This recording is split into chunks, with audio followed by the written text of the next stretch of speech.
Hey everyone, tonight we're heading back to the muddy, chaotic streets of the Middle Ages.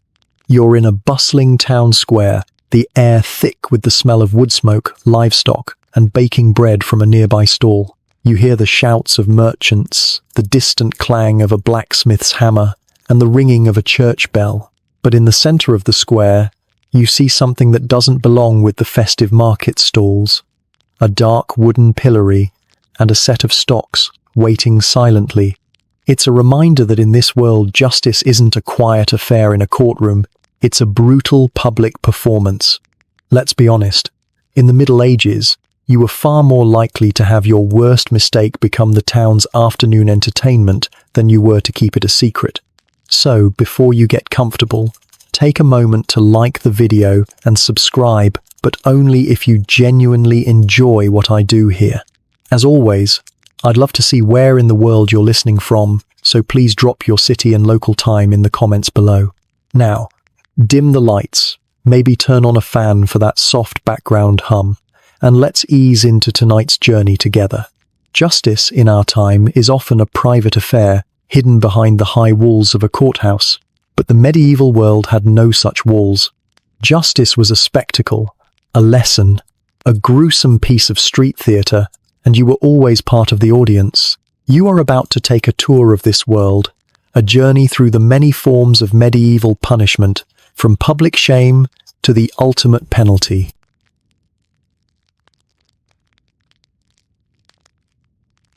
You find yourself standing in the heart of a medieval town square. It is the chaotic, vibrant, and beating heart of the community. The air is a thick soup of smells.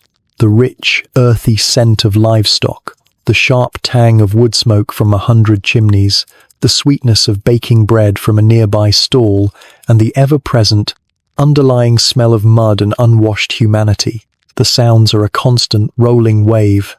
You hear the shouts of a merchant hawking his wares, the rhythmic, metallic clang of a blacksmith's hammer from a nearby alley, the laughter and cries of children chasing a stray dog, and, high above it all, the steady, authoritative ringing of the church bell, marking the passage of another hour. The houses, a jumble of timber and plaster, lean precariously over the narrow, muddy streets, their upper floors almost touching, creating a permanent state of twilight below. This is the center of life. It is where you buy your food, where you hear the latest news, where you meet your neighbors, and where you celebrate feast days. It is a place of community and commerce. But as your eyes adjust to the scene, you begin to notice other, more permanent fixtures, standing silent and ominous amidst the chaos. In the very center of the square, you see them, a low wooden bench with holes for the ankles, the stocks, and beside it, a taller wooden post with a hinged board at the top, with holes for a head and 2 hands, the pillory. They are not relics. Their wood is dark and worn smooth from use, a permanent and integrated part of the town's furniture. A little further on, you see a thick, sturdy post, a whipping post, its surface scarred and stained. You are standing in the main theatre of medieval justice. And you must understand, this was not a place for the rare, sensational trial. It was an everyday stage. The core principle of justice in this world was that it must be seen. In a society with no real police force and where your reputation was your most valuable possession, the most effective punishment for most crimes was not imprisonment, but public humiliation. The loss of your good name was a devastating blow, a social death from which it was almost impossible to recover. Justice was a community affair from start to finish. If a thief snatched a purse, it was not a guard's duty to give chase, but the duty of every citizen who heard the victim's hue and cry to drop what they were doing and join the pursuit. And when a criminal was sentenced, the community was once again called upon to be the primary instrument of punishment. You feel the truth of this as you watch the townspeople interact with these grim devices. They do not avert their eyes. A group of children plays a game of tag that weaves around the stocks. A merchant leans against the whipping post as he haggles with a customer. These are not symbols of a distant, abstract authority. They are immediate, tangible, and constant reminders of the price of stepping out of line. You witness a small drama unfold. Two women at a fish stall get into a loud, furious argument, their voices rising to a shriek, accusing each other of gossip and slander. A small crowd gathers, not to intervene, but to watch, to listen, to judge. This is how order is kept through the constant surveillance of your neighbors. The town watchman, a weary-looking man with a staff, wanders over, not to make an arrest, but to tell the women to quiet down, muttering that another outburst will earn one of them a seat on the cucking stool. His threat is not one of official action, but of a specific and dreaded public shaming. As the market day begins to wind down and the sun sets, casting long, deep shadows across the square, the empty stocks and pillory take on a more menacing air. They are no longer just pieces of wood. They are a promise. They are the stage upon which the next act of the town's ongoing drama of crime and punishment will be performed. You understand that in this world, there is no private shame. All sin is public, and the jeering, judging eyes of the crowd are the true walls of the prison.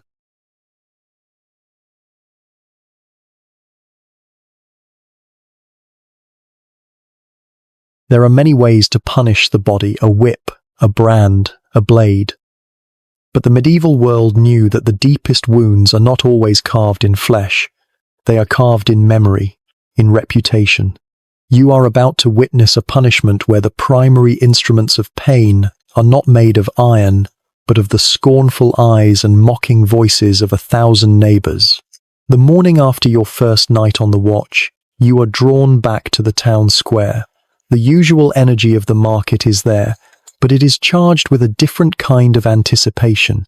A crowd is gathering near the center of the square, their attention fixed on the grim, wooden furniture of justice. Today, the theatre is open for business.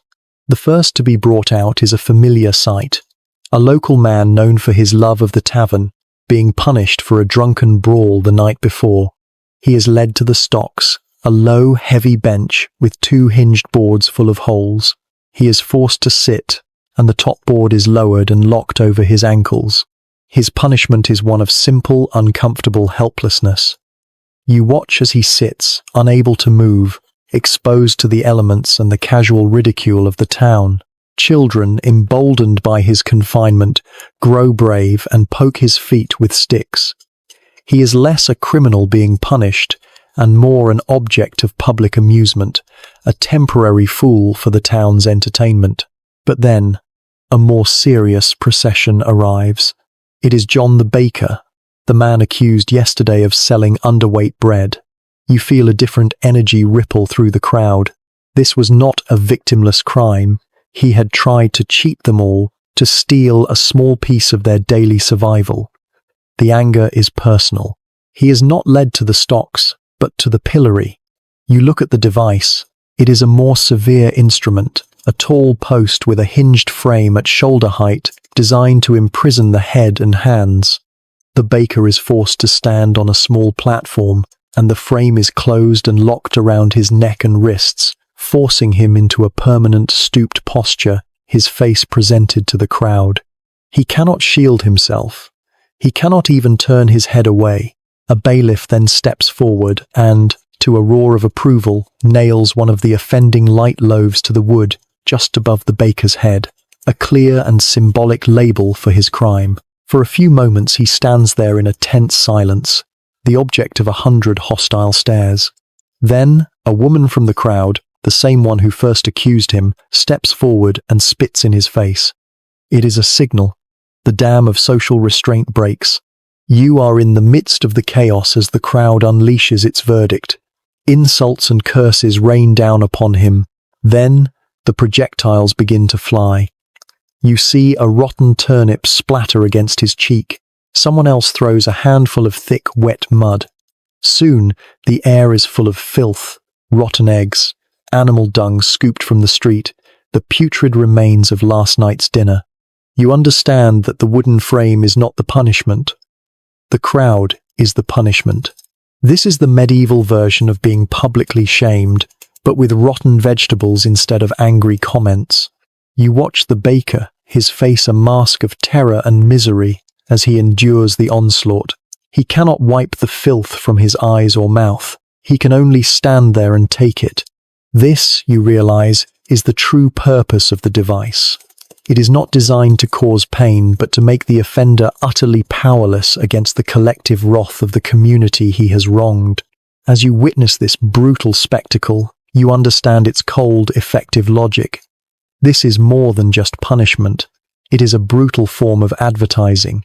Every person who throws something, every child who laughs, is participating in the verdict. They are all reinforcing the simple, unspoken law. This is what we do to those who cheat us. For a craftsman like a baker, this day will be a professional death sentence. Even after he is released, who will ever trust his bread again? The shame will cling to him long after the filth has been washed away. As the afternoon wears on, the crowd thins, their anger spent. When the allotted time is over, the bailiff returns and unlocks the pillory. The baker stumbles out, covered in a foul crust of garbage and humiliation. He does not look at anyone. He pulls his tunic over his head and shuffles away, a broken and disgraced man. The spectacle is over. The stage is empty once again.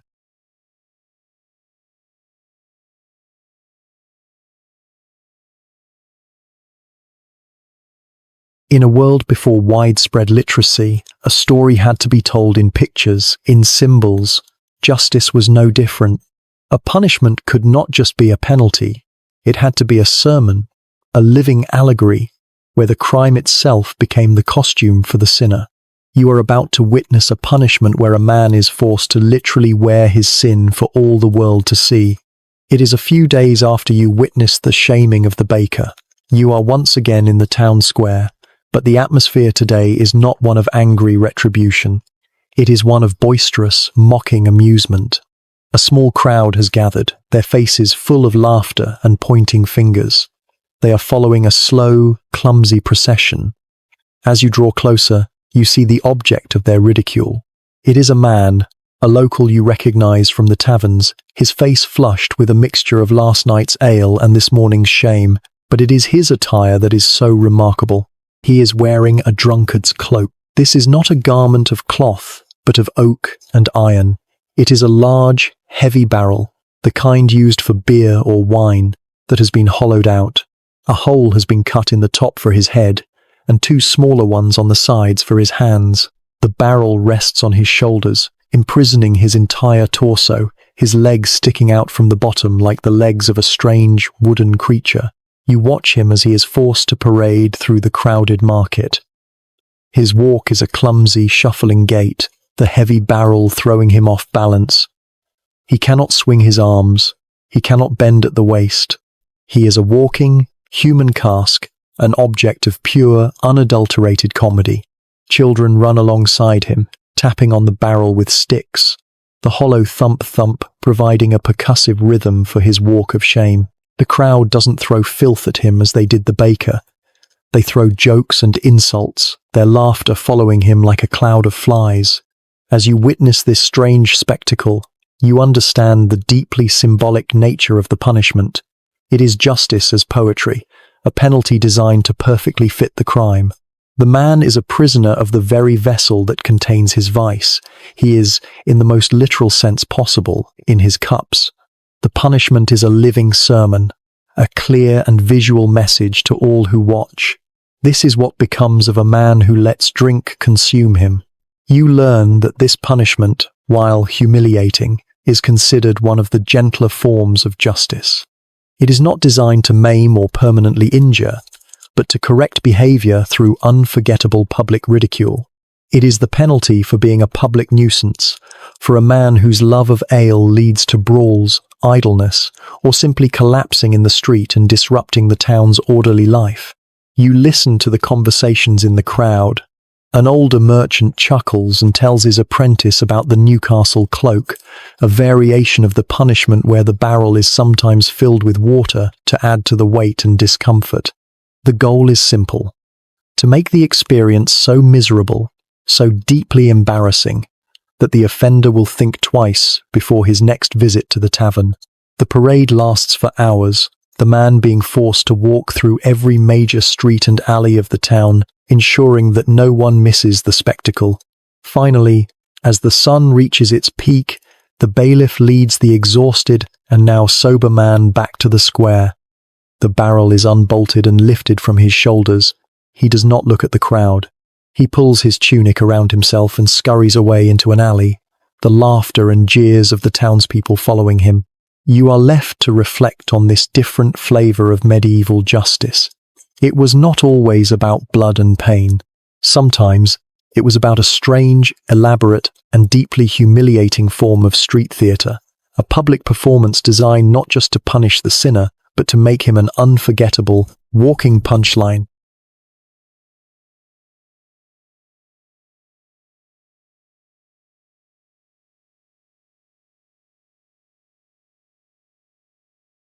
A sword can wound the body, but a word can wound a reputation, an idea, an entire social order.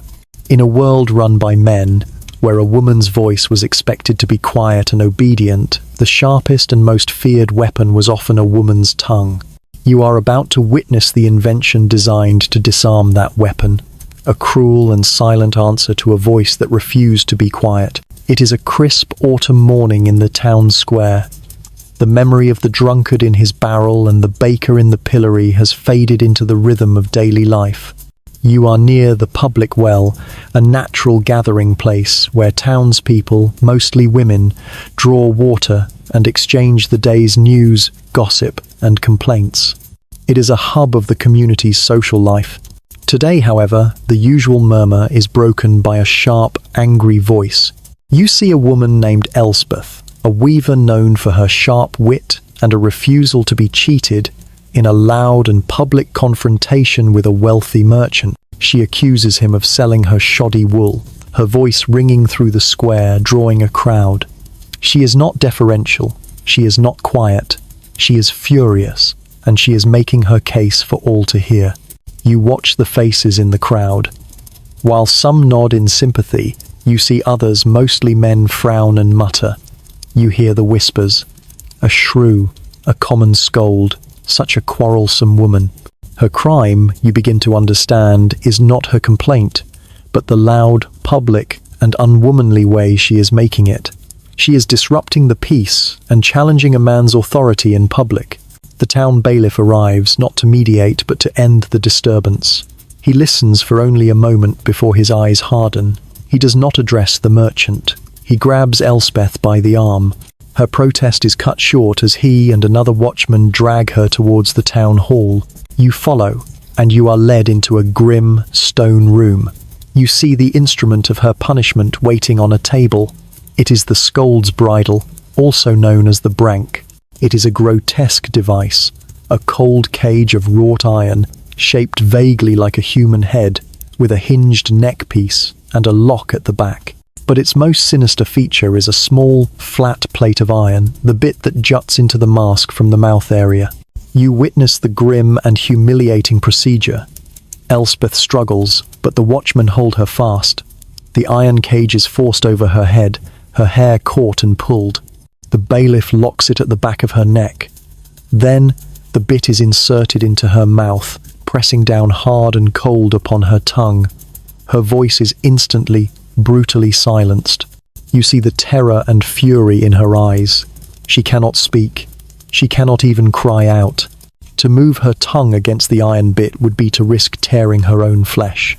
Her punishment is not to be confined to this room. The true purpose of the bridle is public spectacle. A chain is attached to an iron loop on the top of the mask, and the bailiff leads her back out into the town square, as if she were a wild, muzzled animal. You walk with the silent procession. The woman who, just an hour ago, filled the square with her defiant voice, is now a silent, grotesque effigy. Her identity has been erased, hidden behind the cold, inhuman mask. She is no longer Elspeth, a person with a legitimate grievance. She is now the Scold, a living symbol of female insubordination. The crowd's reaction is different now. There is less laughter than with the drunkard.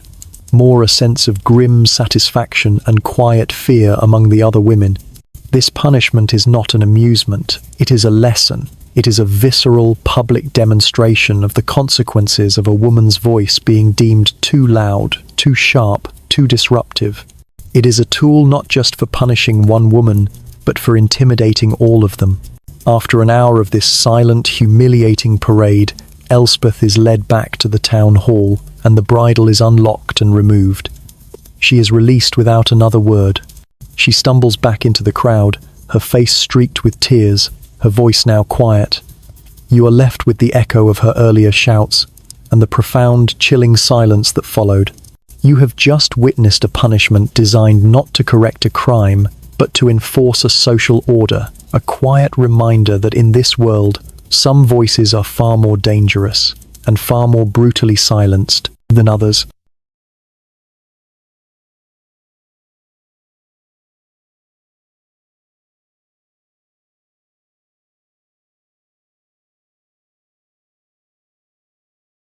How do you prove a crime in a world without evidence, without witnesses, without science? How do you find the truth in a storm of accusation and denial? In the early Middle Ages, the answer was simple. You don't. You ask God to find it for you. You are about to enter a courtroom where the judge is invisible, and the verdict is written in fire and water. You leave the bustling, chaotic world of the town square and step into the cool, solemn silence of the parish church. The air inside is thick with the scent of incense, beeswax, and damp, ancient stone. Light filters in through a high, narrow window, illuminating the dust motes that drift like tiny, golden spirits in the gloom. A small crowd of villagers is gathered, their faces grim and watchful. They are not here for a normal service, they are here for a trial. This is a different kind of justice from the public shaming you have witnessed in the square. This is older, deeper, and far more terrifying. You are here to witness a trial by ordeal, the judicium Dei, the judgment of God. You see the accused man, a farmer named William, standing before the altar. He is pale and trembling. He has been accused of stealing livestock from his neighbor, a crime that, if proven, could lead to his hand being amputated. But there were no witnesses. It is simply one man's word against another's. And in a world where an oath is a sacred bond, a stalemate has been reached. And so, the priest explains to the silent congregation, the matter will be turned over to the one judge who cannot be deceived. The ordeal, you learn, is not a punishment. It is a divine lawsuit, a formal request for God to intervene and reveal the truth. You witness the deeply serious and ritualistic preparations that precede the test. The ordeal begins with a full mass. The priest, in his formal vestments, prays over the instruments of the trial, consecrating them, asking God to let them be the tools of his divine will. The entire community is called upon to fast for 3 days beforehand, to purify themselves to be worthy of witnessing a miracle. You feel the immense psychological pressure building in the small church. The priest approaches the accused, William, and speaks to him in a low, solemn voice that echoes in the stone chamber. You hear him implore William to confess if he is guilty, warning him that to proceed with the ordeal while bearing the stain of sin is to invite not only earthly conviction but eternal damnation. It is a final chance to throw himself on the mercy of the court, before he throws himself on the mercy of God. William, his voice, a hoarse whisper, maintains his innocence. The moment of judgment arrives. The priest declares that the test will be the ordeal by fire. You watch as 2 assistants use a pair of long tongs to pull a heavy 1-pound bar of iron from a brazier of glowing coals. The iron glows a menacing, vibrant red. The air shimmers with its heat. William is instructed to step forward. The priest intones the final, terrifying prayer, asking God to protect this man if he is innocent, and to let the fire burn him if he is guilty. You are now in the final seconds before the verdict. The entire church holds its breath. You are no longer in a simple house of worship. You are in a sacred courtroom, and the trial is about to begin. The line between law and faith has completely dissolved, and a man's fate now rests not on the judgment of his peers, but on the terrible, unknowable will of his God.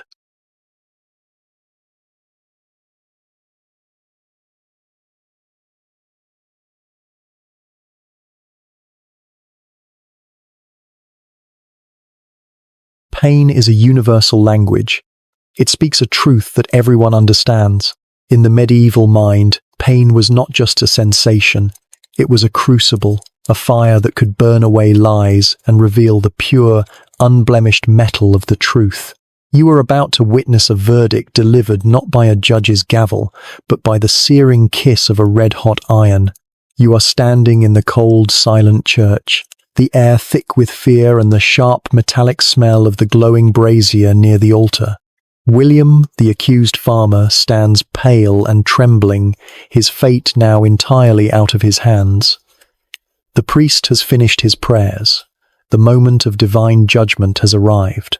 You watch as a church assistant, his face protected by a cloth, uses a long pair of tongs to lift a heavy 1-pound bar of iron from the heart of the coals.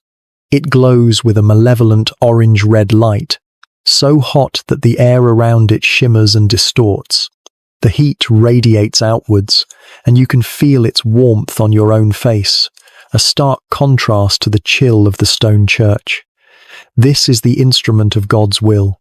The priest holds up a cross and intones the final, solemn prayer, his Latin words echoing in the vaulted space. He asks God to make the iron harmless to the innocent and a source of righteous torment for the guilty.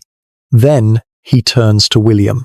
You see the raw, animal terror in the farmer's eyes, a fear that is at war with his faith. He steps forward, his arm outstretched, his hand trembling uncontrollably. The priest places the glowing bar of iron into William's bare hand. The sound is a sharp, sickening sizzle, the sound of living flesh instantly searing and turning black. A thin wisp of acrid smoke rises. A collective gasp ripples through the crowd. You see William's body go rigid, his teeth clenched, a choked cry of agony escaping his lips. But he does not drop the iron. His task has just begun. He must now carry the red-hot metal for 9 paces, the length of the church nave. You watch this terrible slow-motion procession. Each step is an eternity of focused, white-hot agony. His face is a mask of torment, sweat beading on his forehead despite the cold. He is no longer in the church. He is in a private, internal hell. His entire universe shrunk to the burning weight in his hand. 1 step, 2, 3. The smell of burned flesh now hangs heavy in the air. Finally, at the 9th step, he is permitted to drop the iron, which clatters with a loud, ringing sound onto the stone floor, the noise shockingly loud in the tense silence. The physical test is over, but the ordeal has only just begun. William, half fainting from the pain and shock, is supported by the assistants.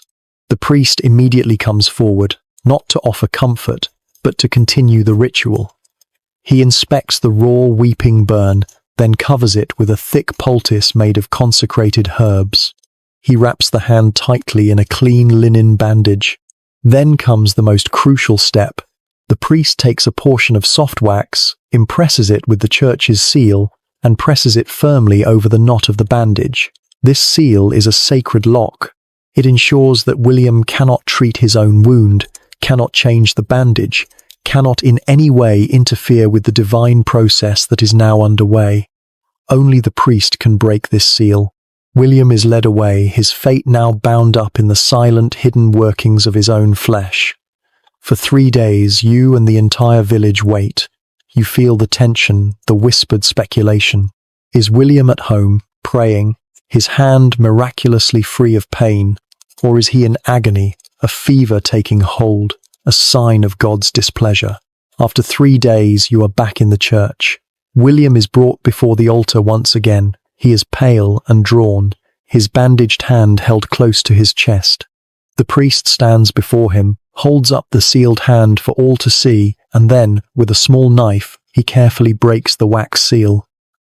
A profound silence falls over the congregation. Slowly, ceremoniously, the priest begins to unwind the bandage, layer by layer. This is the moment of revelation, the unveiling of the divine verdict. The final layer of linen is removed. The priest and the entire crowd lean in to see.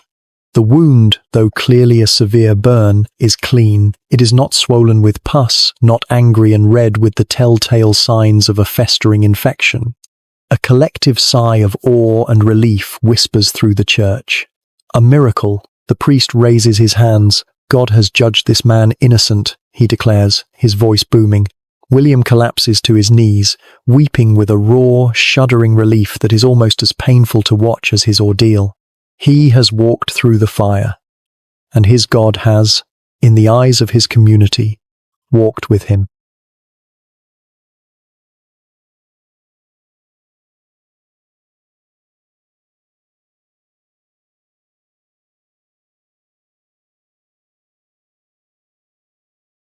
Water is the source of life. It cleanses, it baptizes, it purifies. In the medieval world, it was believed that water had a memory, a divine consciousness. It could distinguish between the pure of heart and the stained of soul. You are about to witness a trial where the river itself is the jury, and the verdict is delivered in the simple, brutal language of sinking or floating.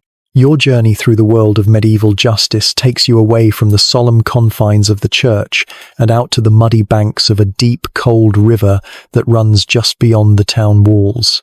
A crowd has gathered, their mood a mixture of grim fascination and pious anticipation.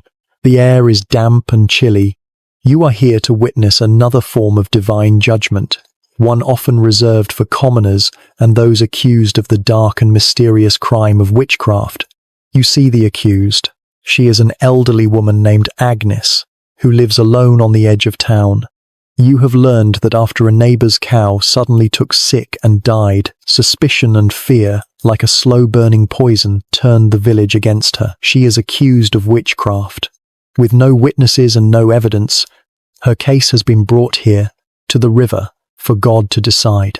You watch as the priest, the same man who presided over the ordeal by fire, stands at the water's edge. He holds a cross aloft and begins to bless the river, his voice a low chant against the sound of the flowing water. You hear him ask God to make the water a tool of his justice, to accept the innocent and reject the guilty. Agnes is brought forward. She is pale and terrified, but there is a look of defiant anger in her eyes. The bailiff and his assistants begin to bind her. You witness the specific, cruel methodology of the ritual. They tie her right thumb to her left big toe and her left thumb to her right big toe, pulling her limbs into an awkward, contorted position. This binding is not just for restraint, it is to make it impossible for her to swim. A thick rope is then tied around her waist, and several strong men hold the other end, their knuckles white. This is her only lifeline. She is then carried to the edge of a deep pool in the river, and with a final prayer from the priest, she is thrown into the cold, dark water. She disappears with a great splash, and a tense, expectant silence falls over the crowd. All eyes are fixed on the spot where she vanished. You hold your breath, waiting. You are witnessing the bizarre, inverted logic of the ordeal by water. As you wait, you understand the theology at work. It was believed that the water of baptism was a holy element. A person who had made a pact with the devil, a witch, had renounced their baptism and was therefore spiritually impure. The pure element of the water, the theory went, would refuse to accept such a corrupt being into its embrace. Therefore, if Agnes were to float, it would be a sign of the water rejecting her, a clear mark of her guilt. But if she were to sink, it would be a sign that the pure water was embracing her, pulling her in, and thus proving her innocence. Moments pass which feel like an eternity. Then you see the bubbles. Agnes's waterlogged woolen clothes and her contorted limbs have done their work. She is not floating, she is sinking. A murmur runs through the crowd. God is showing them a sign. Before she can drown, the priest gives a sharp command. The men holding the rope begin to haul her in. You watch as her limp, sputtering form is dragged from the river and onto the muddy bank. She lies there, gasping, coughing up water, shivering violently from the profound, bone-deep cold, but she is alive. The priest raises his hands over her. God has judged this woman innocent, he proclaims. The crowd begins to disperse, their morbid curiosity satisfied, muttering about the miracle they have just seen. The neighbour whose cow had died looks on, confused and thwarted. Agnes is helped to her feet by a few sympathetic women, her name cleared, her life given back to her. You are left to reflect on the terrible paradox of this trial.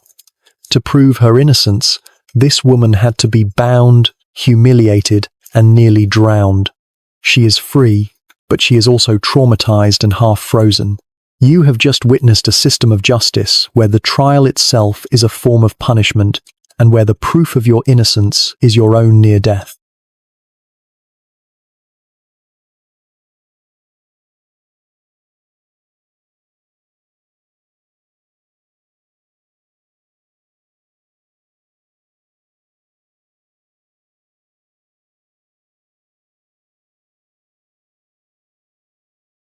For the common man, the judgment of God was a passive thing, a test of fire or water to be endured. But for the nobility, for the warrior class, divine justice was not something you waited for. It was something you seized by force. You are about to witness the ultimate legal argument of the Middle Ages, a debate where the points are made with the edge of a sword, and the verdict is written in blood.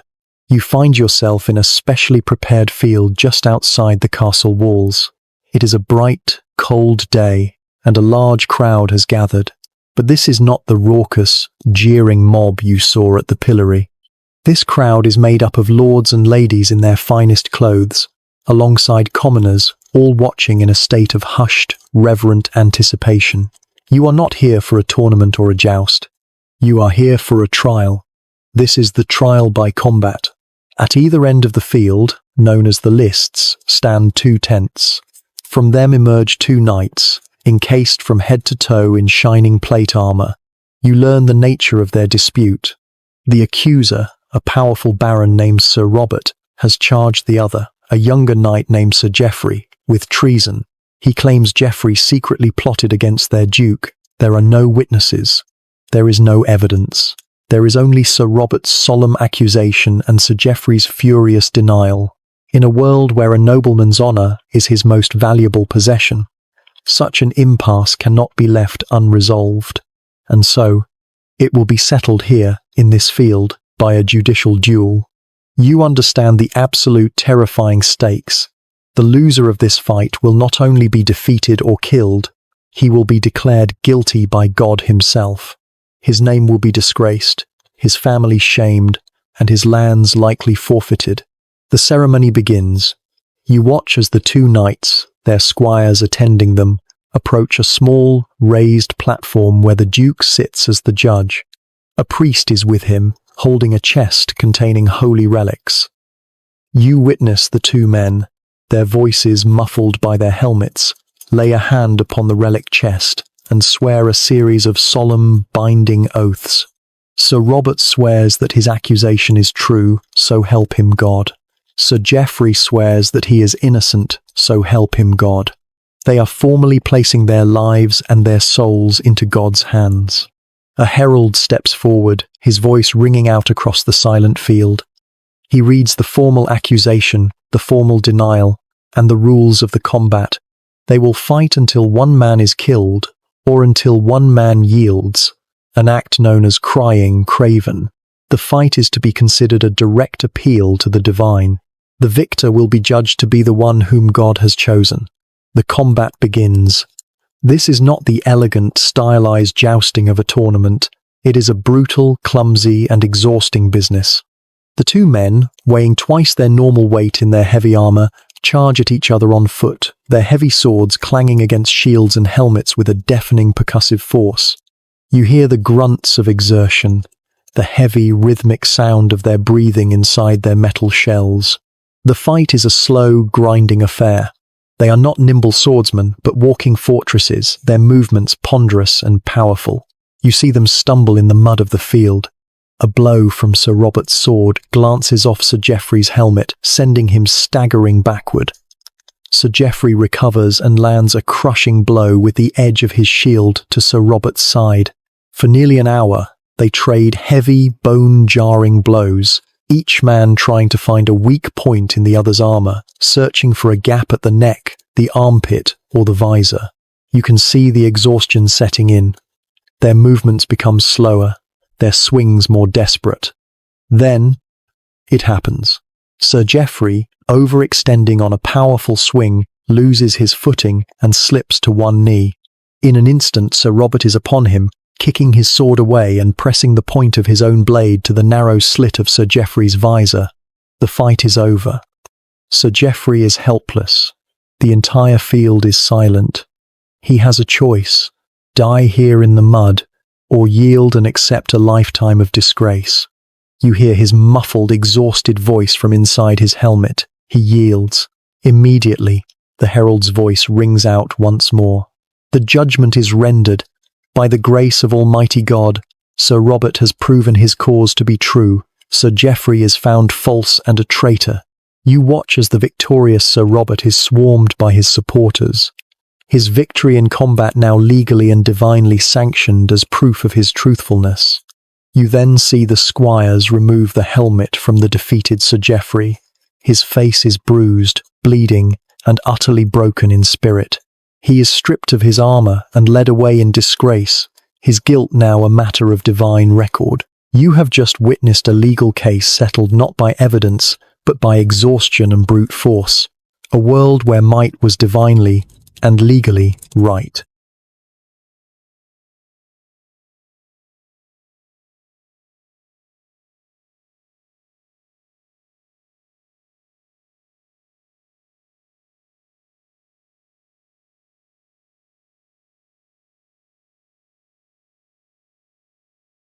What is the price of a crime? Today, we measure it in years, in time spent behind walls, a debt paid to the abstract entity of the state. But in the older, wilder world of the early Middle Ages, the price was far more direct. It was a debt of blood, or a debt of gold. You are about to enter a world not of courts and prisons, but of blood feuds and the intricate mathematical system designed to prevent them, the Wergild. The price of a man. Your journey takes you backwards in time, away from the stone churches and bustling towns of the 14th century, into the smoky, firelit world of Anglo-Saxon England, long before the Norman conquest. You find yourself in a great mead hall, the centre of a small kingdom. The air is thick with the smell of wood smoke, roasting meat, and damp wool. Bearded warriors, their faces illuminated by the long central fire, drink ale from wooden cups and listen to their lord. In this world, you learn, the greatest threat to social order is not crime itself, but the endless, destructive cycle of the blood feud. If a man from one family kills a man from another, the victim's kin are bound by honor to seek revenge. This act of vengeance then demands another in return, a chain of violence that can tear a community apart for generations. You are here to witness the ingenious, if cold-blooded, solution to this problem. You listen as the Lord of the Hall, acting as judge and arbiter, explains the law to his warriors. It is the law of Wergild, which literally translates to man price. It is a system that places a specific monetary value on every single person and every single body part. It is justice as a transaction. You learn the chilling arithmetic of this system. Every free person has a price, and that price is determined by their rank. A Seol, a free peasant farmer, has a Wergild of 200 shillings, but a Theng, a nobleman who serves the king, is worth 1,200 shillings. The law is starkly clear.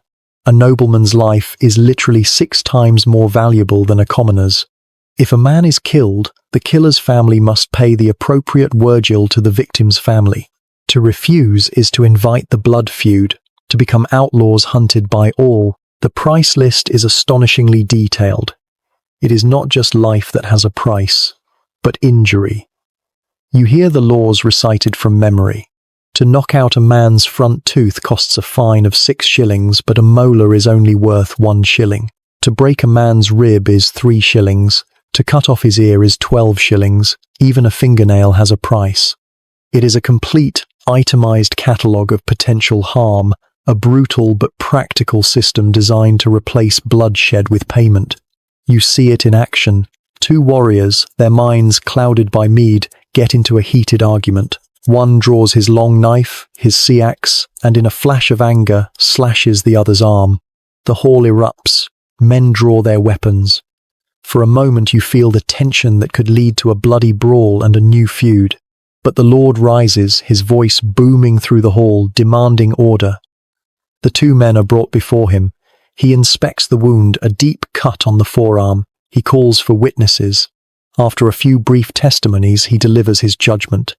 The wound is an inch long and will leave a scar, he declares. The law sets the price for such a wound at 20 shillings. Pay the bot now and let this matter be ended. You watch as the aggressor's family gathers the silver coins. The payment is made to the injured man's family. Hands are clasped. More mead is poured.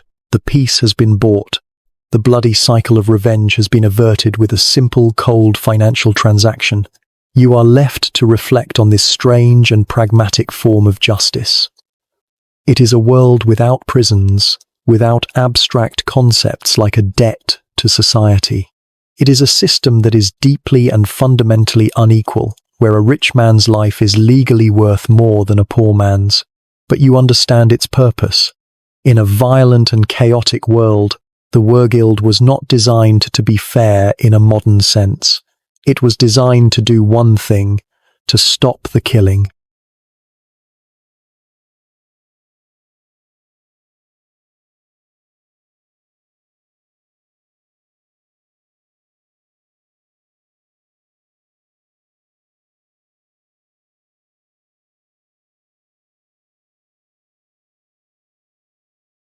A reputation can be mended.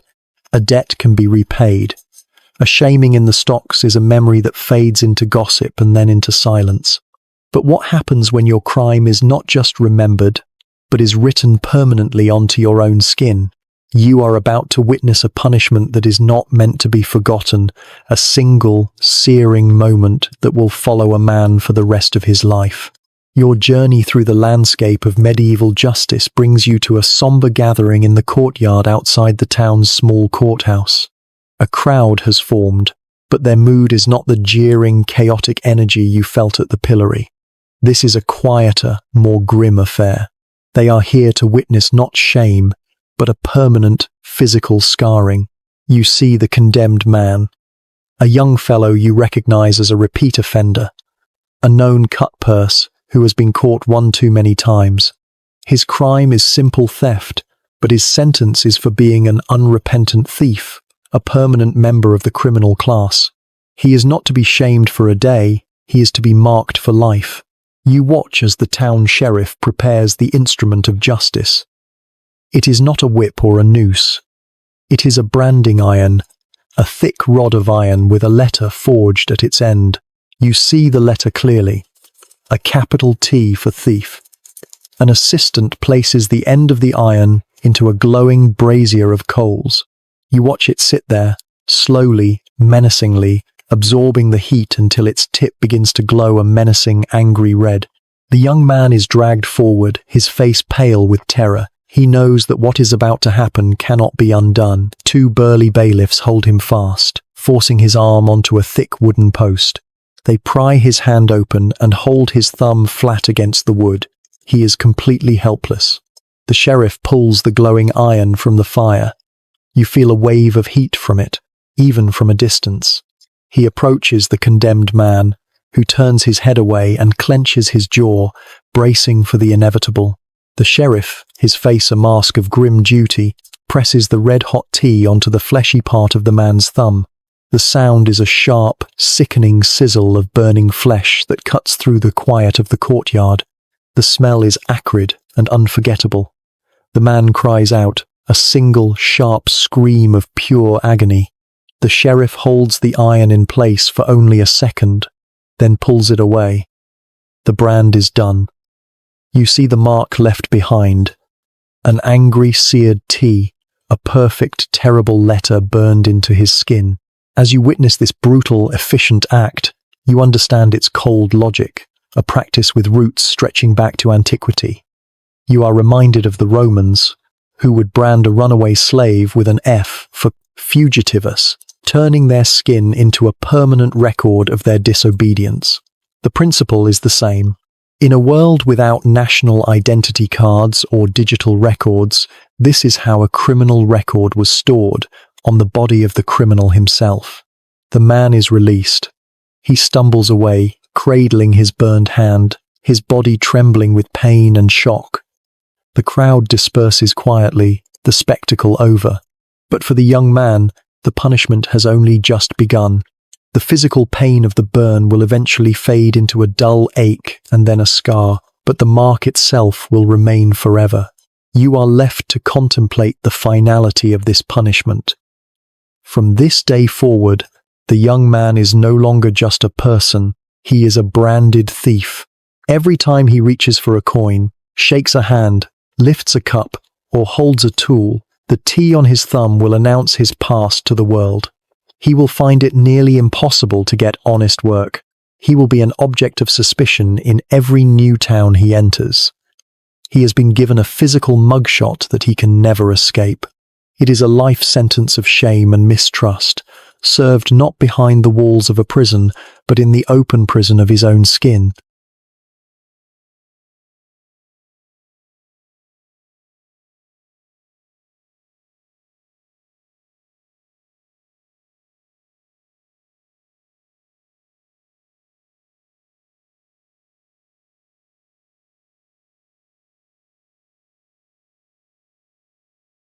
A brand is a label, a single letter that tells a story.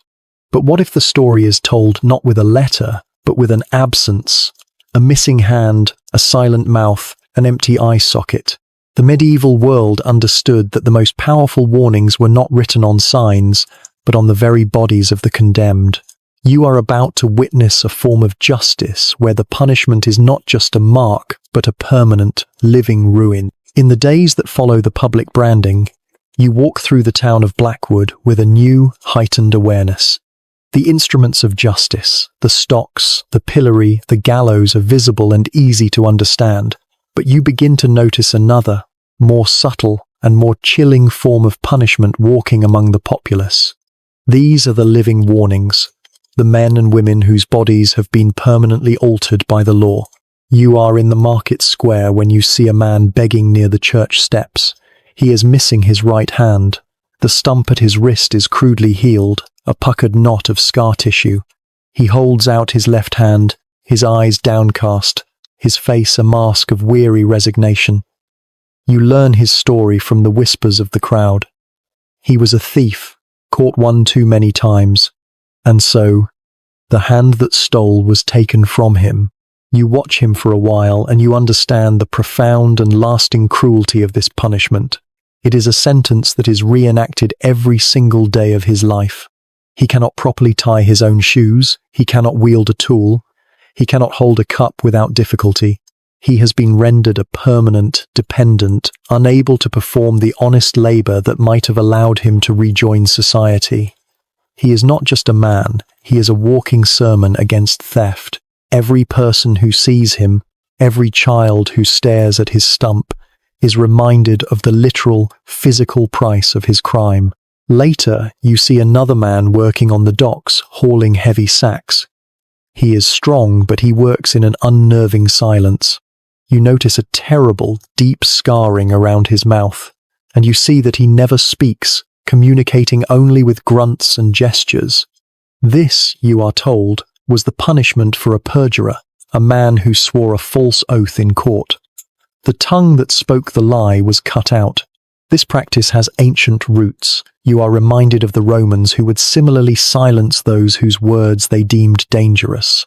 In this medieval world, the logic is brutally simple. The instrument of the sin becomes the object of the punishment. His silence is a constant, public testament to the sacredness of an oath. As you move through the town, you learn of other forms of this symbolic justice. A poacher caught hunting in the king's forest might have his ears cut off, so he can no longer hear the snap of a twig or his trigger finger removed. a spy could be blinded. The principle is a grim and poetic one, a form of an eye for an eye justice that is written in flesh and bone. These individuals are not hidden away in prisons. They are forced to live among the very community that condemned them. Their disfigurement is the point. Unlike a hanging, which is over in a moment, a maimed person is a lifelong advertisement for the severity of the law. They are a constant, silent reminder of the consequences of stepping out of line. This, you realize, is more than just a punishment for the individual. It is a tool for managing the entire society. In a world with no police force to patrol the streets, the community relied on fear to maintain order. These walking, breathing warnings were the most effective form of propaganda the state possessed. They were living proof of the law's long memory and its terrible physical power. The state did not just punish their crimes, it repurposed their bodies, turning them from functioning members of society into permanent monuments of the law's authority.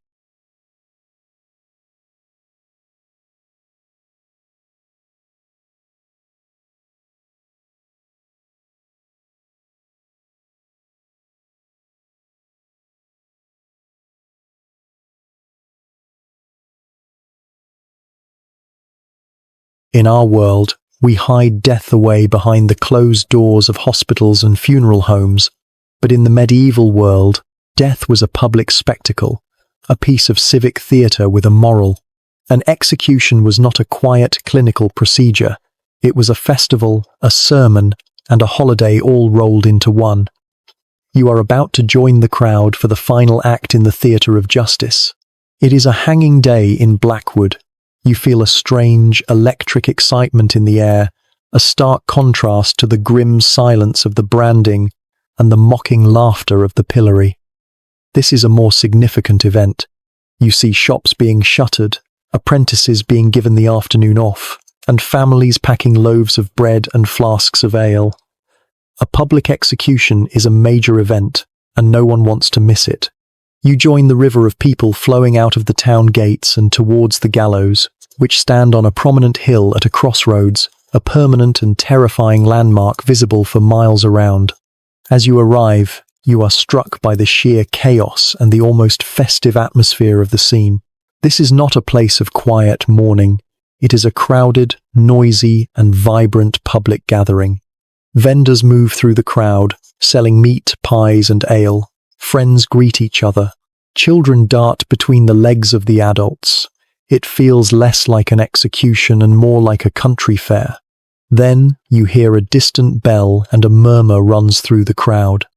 The procession is coming. You find a place to stand and watch as the grim parade makes its way from the town jail. You see an open-backed cart, and in it sits the condemned man, a murderer whose crime has been the talk of the town for weeks. His hands are bound, and a priest sits beside him, speaking into his ear, urging him to make a final confession and save his soul. The cart moves slowly, deliberately, forcing the man to endure a final tour of shame. You are part of the crowd that presses in, shouting insults, jeering, and sometimes even throwing stones or refuse.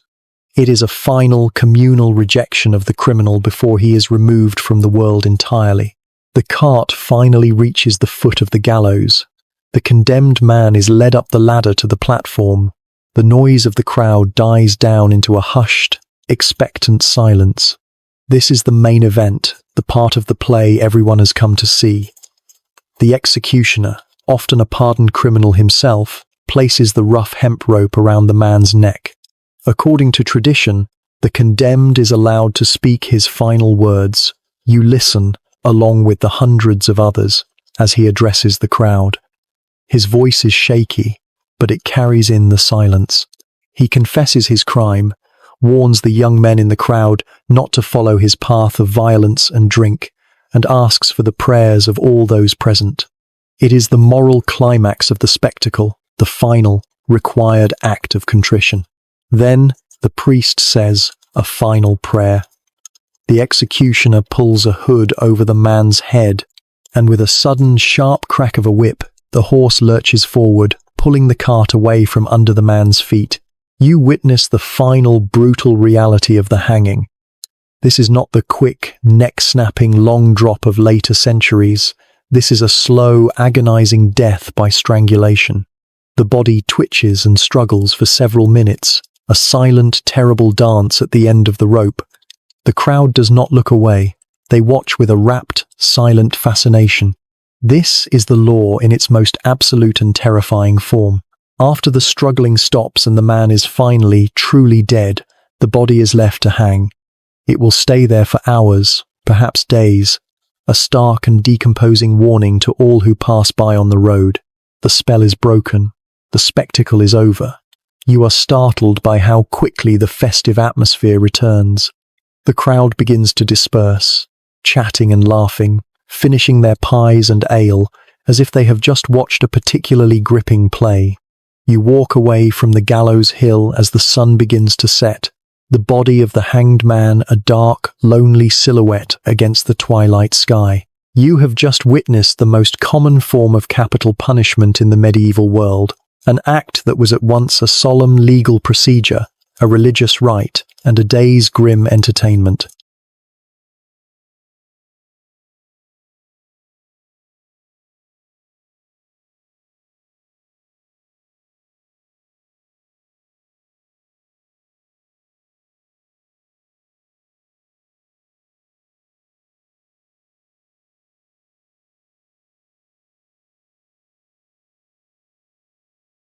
A murderer takes a life, a thief takes a coin.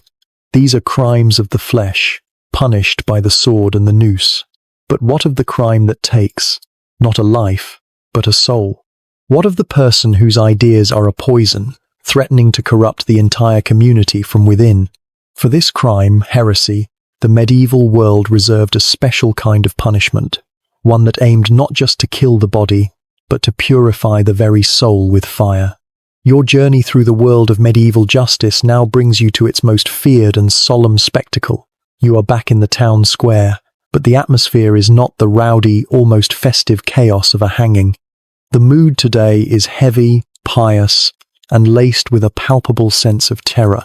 A large, thick wooden stake has been driven into the earth, surrounded by a massive, carefully arranged pile of dry firewood and straw. High-ranking church officials, in their formal robes, are present on a specially erected platform. You are here to witness the punishment for the most dangerous crime of all, heresy. You see the condemned, a woman named Marguerite. She is not a common thief or a brawling drunkard. She is a respected scholar, known for her sharp mind and her deep, if unconventional, faith.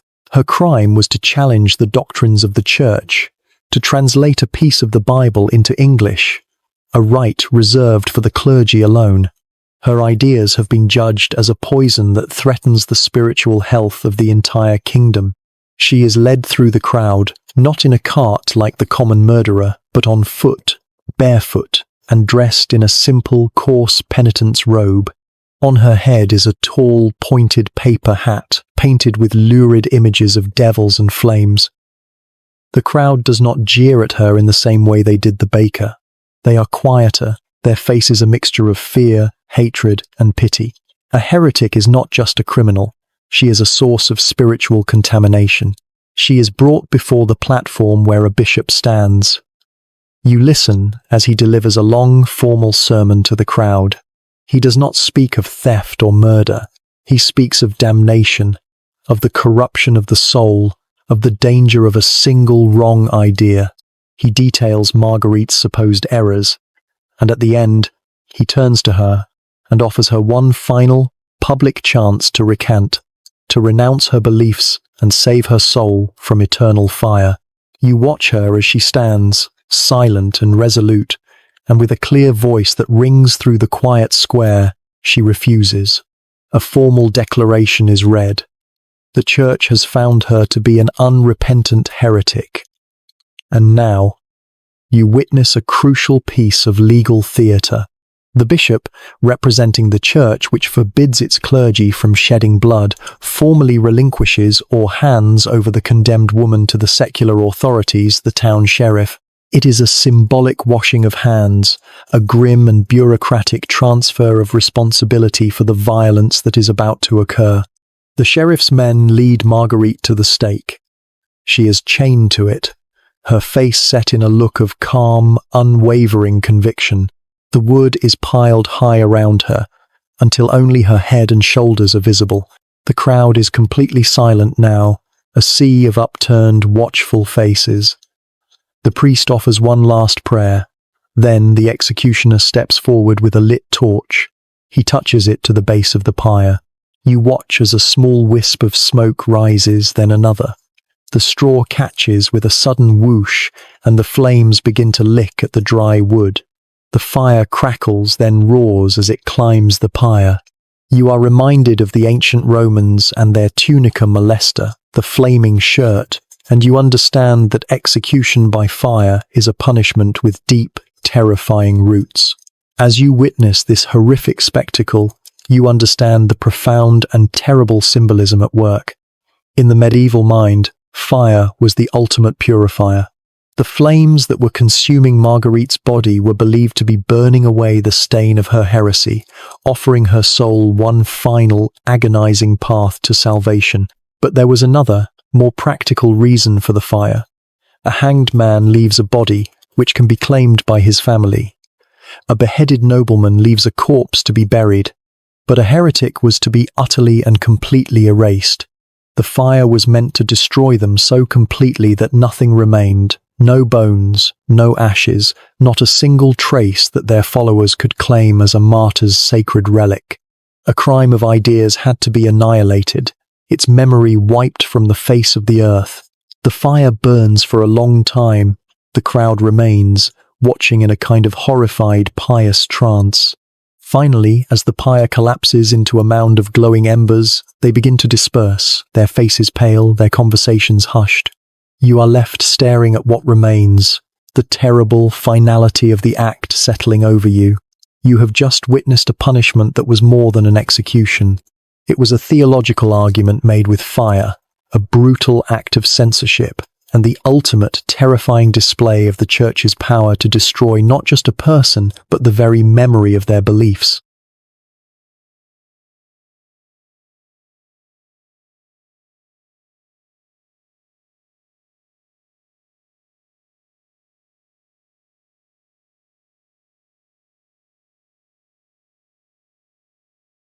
To kill a man is a crime of passion. To steal is a crime of need. But to commit treason is to strike at the king, the kingdom, and the very body of God's chosen order on earth. For such a crime, a simple death is not enough. The punishment must be a sermon, a gruesome deconstruction of a man, a theatrical undoing of his body to mirror the undoing of his loyalty. You are about to witness the ultimate expression of the state's power and its terrible theatrical wrath. Your journey through the landscape of medieval punishment now brings you to its most extreme and infamous expression, a penalty reserved in England for the most heinous crime of all, high treason. You are in London, and the city is buzzing with a dark, feverish energy. A famous knight, accused and convicted of plotting against the king, is to be executed today. This is not a common hanging. This is a major state event, and the entire city has turned out to see it. The spectacle begins at the Tower of London. You are there as the condemned man is brought out. He is not placed in a cart. Instead, he is tied to a hurdle, a simple wooden frame like a fence gate, which is then chained to a horse. The first stage of his punishment, the drawing, begins. You follow the grim procession as the horse drags the man for miles through the filthy, cobbled streets of London. His body is scraped and battered by the rough ground. The crowd is immense, a river of angry, jeering faces. They throw mud, stones, and filth at the condemned man, a slow, agonizing, and deeply humiliating journey towards his own death. This is not just transport. It is the first act of a carefully orchestrated play designed to strip the traitor of all dignity. You finally arrive at the execution grounds, a place like Smithfield or Tyburn. A large, sturdy platform has been erected. On it, you see the gallows, a butcher's block, and a fire pit with a roaring blaze.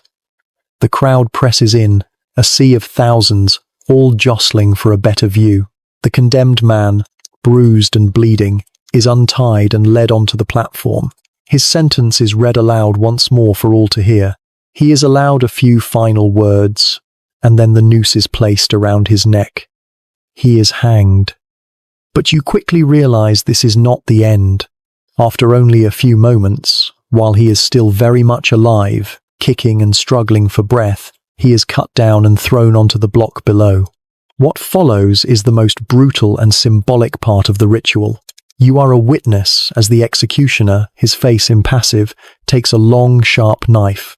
The semi-conscious man is stripped and held down. The executioner cuts open his abdomen and begins to disembowel him.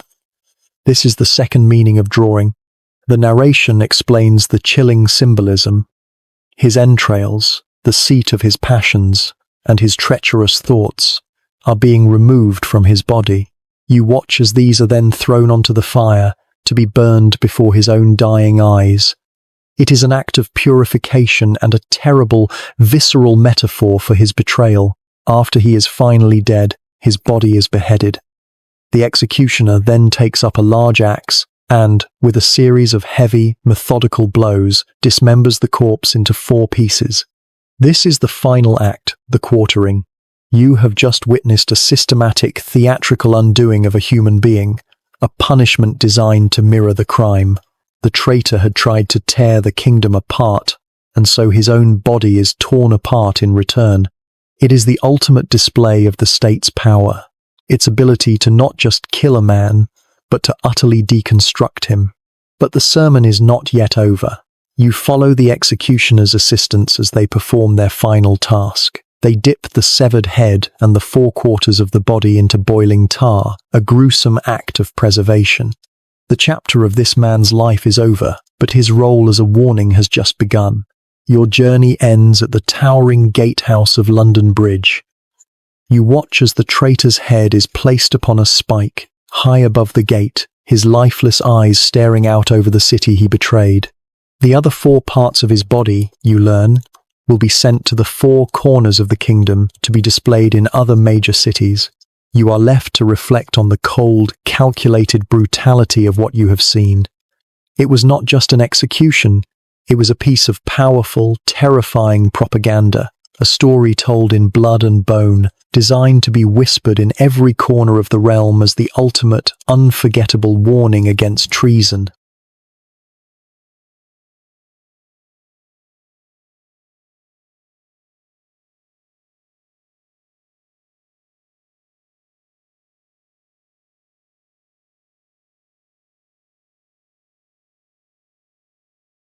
There are many ways to end a life. A clean cut from a sword is a sentence. A quick drop from the gallows is a final punctuation mark. But some punishments are not sentences, they are dissertations. They are a slow, methodical, and gruesome exploration of the limits of human suffering. You are about to witness such a punishment, an execution that is less a killing and more a macabre act of sculpture, with the human body as its clay. Your journey takes you across the English Channel to the European continent, to a town square in the Holy Roman Empire.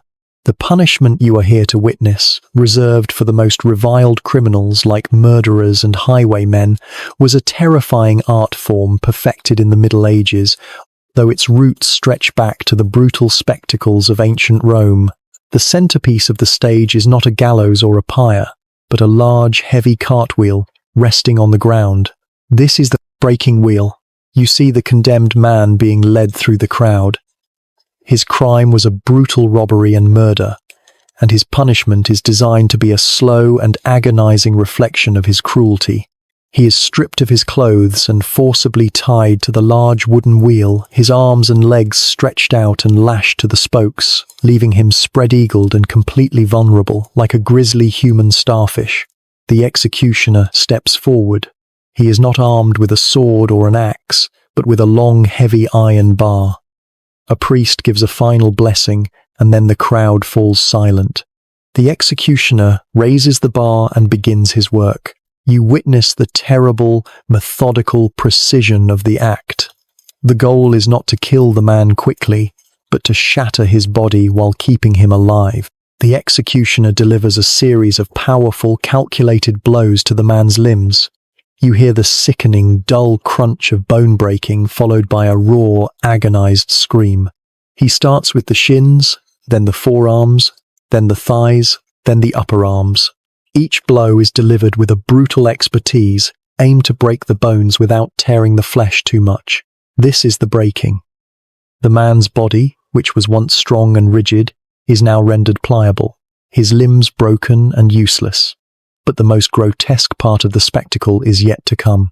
The executioner now treats the broken, moaning body as a raw material. He begins to thread the man's now boneless arms and legs through the spokes of the wheel, bending them at unnatural angles. You watch in horrified fascination as the human form is unmade, woven into the structure of the wheel like a nightmarish macrame project.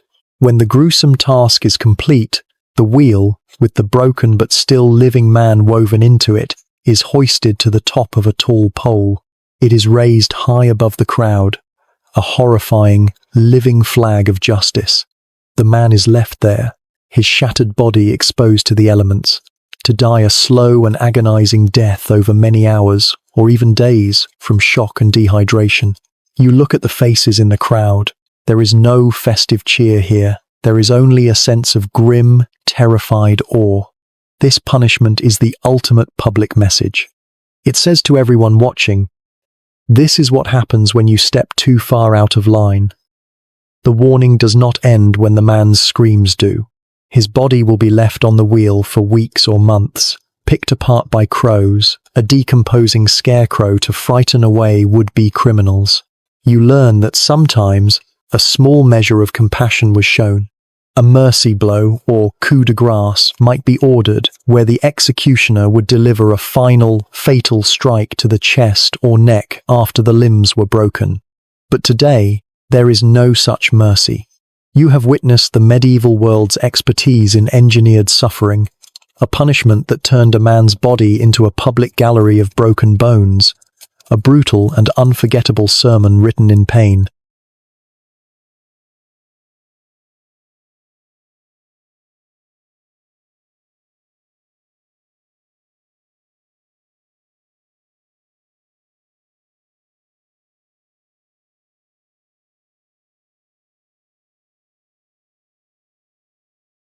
Death is supposed to be the end. It is the final, silent verdict on a life lived, the closing of the book. But what happens when the living are not finished with the dead? What happens when a hatred is so profound that it refuses to honor the sanctity of the grave? You are about to travel back to the Dark Ages, to witness a trial where the accused is already dead, a grim and bizarre spectacle that proves that for some, not even death is an escape from judgment. Your journey takes a sharp, strange turn, pulling you back through the centuries. The 14th century world of public gallows and town squares dissolves, and you find yourself in a much older, darker, and more chaotic time. You are in Rome, in the year 897 AD, inside the cavernous basilica of St. John Lateran, the seat of the popes. The air is thick with the smell of incense and a palpable, feverish tension. Church officials and Roman nobles are gathered, their faces a mixture of fear, excitement, and grim obedience. You are here for a trial, but it is a trial unlike any other. The man presiding over this court is the current pope, Stephen VI. You see him seated on his throne, his face contorted with a fanatical, almost manic hatred. His eyes are fixed on the main doors. He is waiting for the defendant to arrive. The great doors swing open. A group of papal guards enters, but they are not leading a living prisoner. They are carrying a body, propped up in a chair. You look closer, and a wave of horrified disbelief washes over you. It is a corpse, 9 months dead, its flesh discolored and decaying. The guards carry it to the front of the basilica and, with a grotesque formality, place it upon a throne opposite Pope Stephen. They dress the rotting body in splendid, jewel-encrusted papal vestments. This is the accused, the corpse of the former Pope Formosus. You are now a witness to the Cadaver Synod, one of the most macabre and bizarre events in the history of the papacy. The trial begins. Pope Stephen VI, his voice trembling with rage, rises and begins to scream a litany of charges at the silent, decaying figure on the throne. You hear the accusations: perjury, ambition, coveting the papacy, and violating the sacred laws of the church. The scene descends further into absurdity. A young, terrified deacon is appointed to stand beside the corpse and act as its defense counsel. You watch this poor boy, his face white with terror, as Pope Stephen directs his furious questions at the dead Formosus. Why did you, in your ambition, usurp the universal Roman See? The Pope shrieks. The deacon, tasked with answering for a corpse, can only stammer a few weak, incoherent replies, his voice barely a whisper in the vast, echoing basilica. The verdict, of course, is a foregone conclusion. The dead Pope Formosus is found guilty on all charges, but the trial is not the end. The punishment, the posthumous humiliation, is the true purpose of this entire spectacle. First, all of his papal acts are declared null and void. Then, you watch as guards approach the corpse and rip the splendid vestments from its decaying form, a symbolic stripping of all authority. Then comes the mutilation. Pope Stephen gives a sharp command. A man steps forward and, with a knife, he carefully cuts off the 3 fingers of the corpse's right hand, the thumb, index, and middle fingers, the very fingers that Formosus, in life, had used to give the sacred act of blessing. It is a terrible, symbolic act, a physical undoing of his entire spiritual legacy. The final indignity follows. The mutilated corpse is dragged from the throne, out of the basilica, and through the streets of Rome. You follow the grim procession to a bridge over the Tiber River. There, with no ceremony, the body of the once revered Pope Formosus is unceremoniously thrown into the brown, swirling water to be washed away like common refuse. You are left to reflect on the sheer, pathological hatred you have just witnessed. This was not justice. It was an act of political vengeance, the culmination of a bitter feud between Roman factions, taken to a grotesque and insane extreme. It was a punishment that reached beyond the grave, an attempt not just to kill a man, but to retroactively murder his memory, his legacy, and his very soul.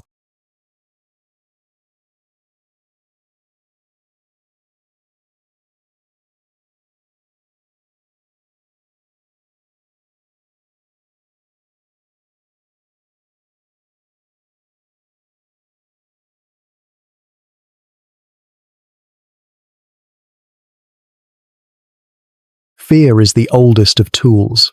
It is a hammer that can forge a kingdom or shatter it. For centuries, the medieval world used fear not as a weapon of war, but as an instrument of peace, a brutal but effective glue to hold society together. You have witnessed the methods.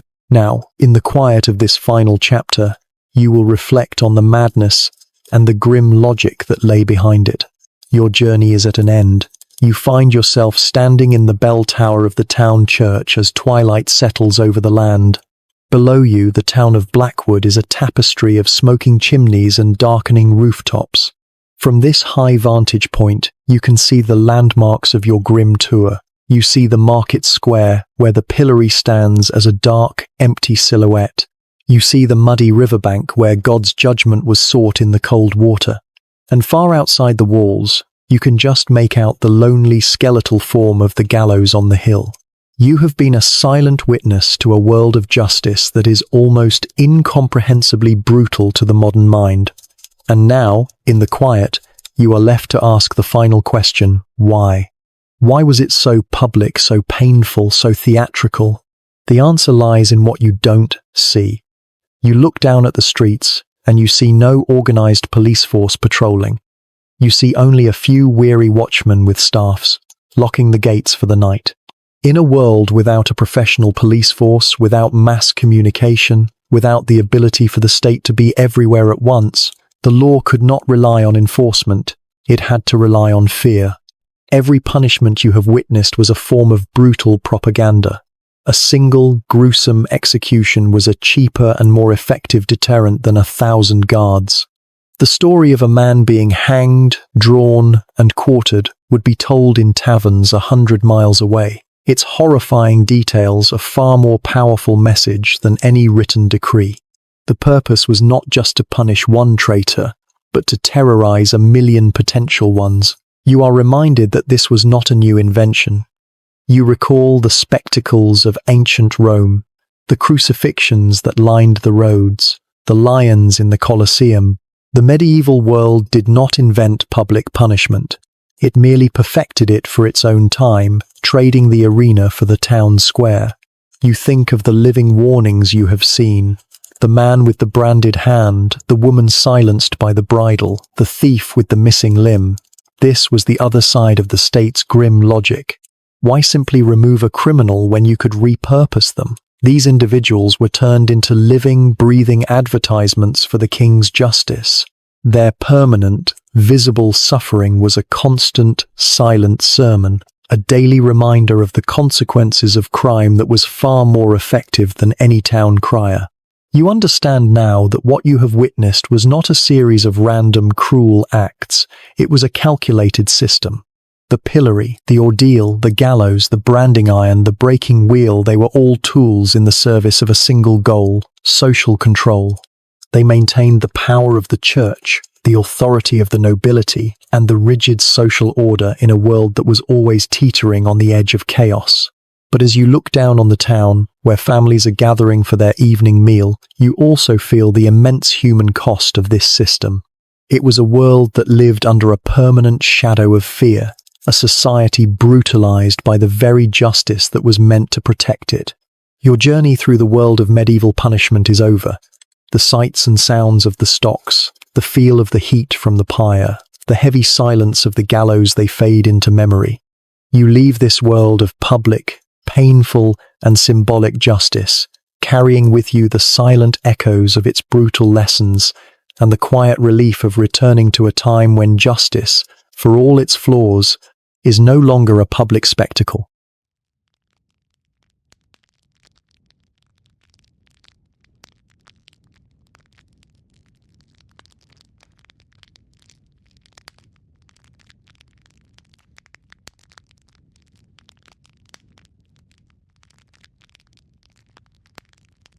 And so, our journey through the grim theatre of medieval justice comes to a close. It was a world where justice was not a private matter, but a public spectacle, a lesson written in shame and fear. These stories, as strange and brutal as they are, remind us of the immense distance travelled in our understanding of law and human dignity. Thank you so much for joining me on this journey into the darker side of the past. If you found this story interesting and appreciate the calm, immersive style of this channel, a simple like or a subscription is always deeply appreciated. I'd love to read your thoughts on these strange punishments in the comments below. And if there is another corner of history you'd like to explore, please feel free to share it. My wish, as always, is that this story has given your mind a quiet and interesting place to wander as you drift off. Until next time, sleep well.